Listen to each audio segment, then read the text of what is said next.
Hi, welcome to my channel. My name is Felicia. In today's video, I'll be sharing with you on how to delete Character AI account. Now, the first thing you have to do is to log into your Character AI. Click on the profile icon at the bottom of your screen. So from here, you're going to click at the Get Settings icon. The next thing you have to do from this section is to click on Advanced. You're going to see the delete option. All you have to do is to click on it and confirm you want to delete it.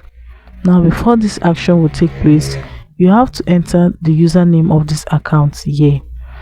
Then you confirm that you want to delete it.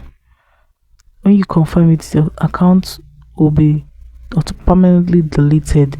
You're going to lose this account permanently, including your characters, your chat, your messages, and more in this account.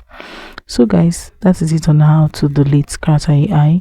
If this video was helpful, do not forget to like this video, subscribe to this channel, and ask any related question on the comment section. Thanks for watching.